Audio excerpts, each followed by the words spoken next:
Perang Yamama, penumpasan nabi palsu. Kegagalan operasi militer yang dipimpin Ikrimah bin Abu Jahal di Yamama membuat Khalifah Abu Bakar mengirimkan perwira muslim lainnya. Pilihan Khalifah Abu Bakar jatuh ke sosok Khalid bin Walid yang baru saja menyelesaikan kampanye militernya di Najd. Sementara itu, Musailamah yang mendengar pergerakan pasukan Khalid bin Walid segera merespon dengan mengumpulkan pasukannya di Aqrabah. Sekitar 40.000 personel pasukan Musailamah dalam kondisi siap tempur menunggu kedatangan pasukan Khalid. Di belakang pasukan Musailamah terbentang perkebunan kurma yang luas, perkebunan berpagar yang bisa difungsikan sebagai pertahanan. Kekuatan pasukan Musailamah terus bertambah seiring kemampuannya menumbuhkan semangat fanatisme di kalangan penduduk Yamama.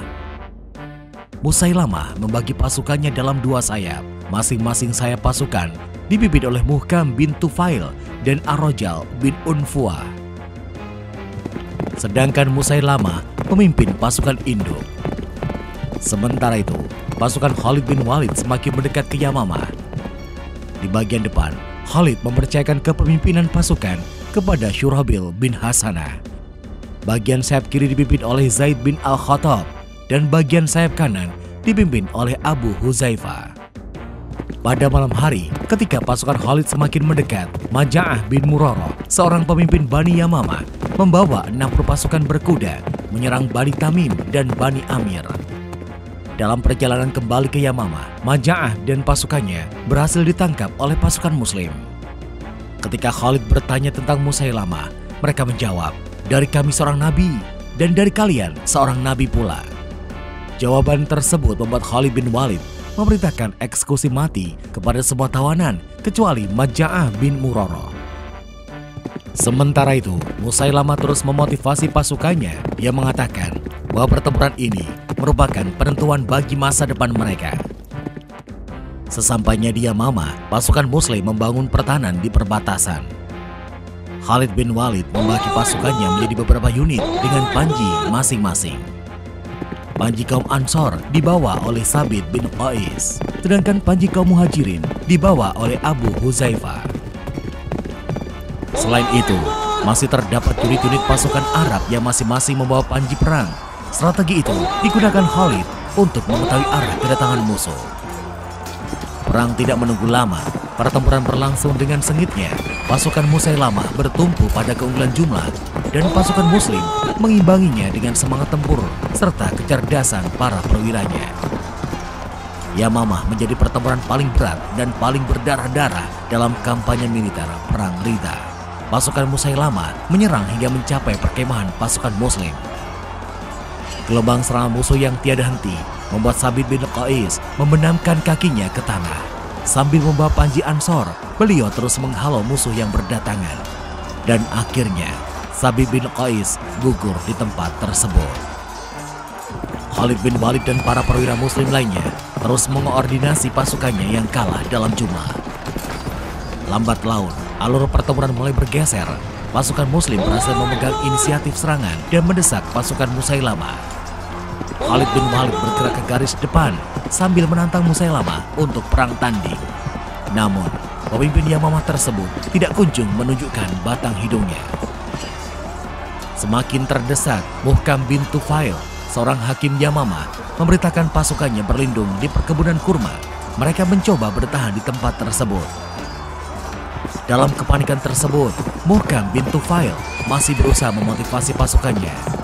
Namun, salah satu perwira muslim, Abdurrahman bin Abu Bakar, berhasil membunuhnya dengan panah.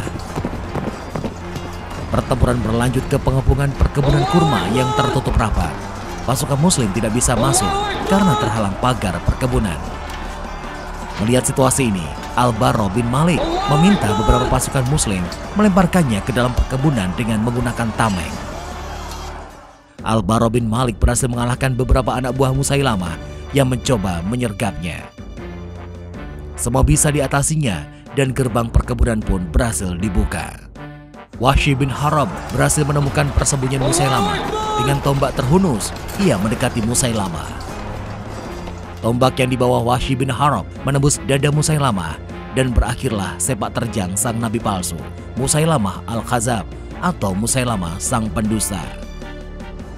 Wahsy bin Harb sendiri adalah bekas budak Afrika yang pada perang Uhud telah membunuh Hamzah, paman Nabi Muhammad, hingga kemudian dia bertobat dan menjadi bagian dari pasukan muslim di Yamamah. Setelah pasukan Musailamah dihancurkan, Khalid bin Walid mengarahkan pasukannya memasuki Yamamah. Benteng-benteng Yamamah kini hanya ditinggali kaum perempuan, anak-anak, dan para orang tua. Pertempuran di Yamamah telah berlangsung hingga sepekan lamanya. Dalam beberapa sumber disebutkan, pasukan Musailamah menderita korban jiwa yang sangat besar hingga hanya tersisa seperempat saja. Melihat situasi tersebut, Maja'ah bin Murarah menawarkan perdamaian kepada Khalid bin Walid.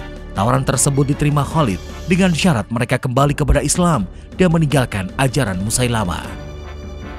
Berakhirnya pertempuran di Yamamah membuat stabilitas Jazirah Arabia kembali ke dalam otoritas Madinah. Stabilitas Arabia memudahkan Khalifah Abu Bakar melanjutkan rencana utamanya, pembebasan Syria dan Persia. Di pihak kaum muslim, tercatat 1.200 sahabat yang gugur di Yamamah. Di antara sahabat yang gugur tersebut, banyak di antaranya yang hafidz Al-Quran. Hal inilah yang membuat Sayyidina Umar bin Khattab mengusulkan kepada Khalifah Abu Bakar untuk menyusun mushaf Al-Quran. Penyusunan mushaf Al-Quran ini membutuhkan waktu hingga beberapa tahun lamanya. Kelak, penyusunan mushaf akan selesai pada masa kekhalifahan Utsman bin Affan, sehingga dikenal sebagai mushaf Utsmaniyah. Jika Anda suka video kami, jangan lupa untuk subscribe, like, dan memberi komentar ya. Nyalakan loncengnya agar mendapatkan notifikasi dari video terbaru kami. Terima kasih.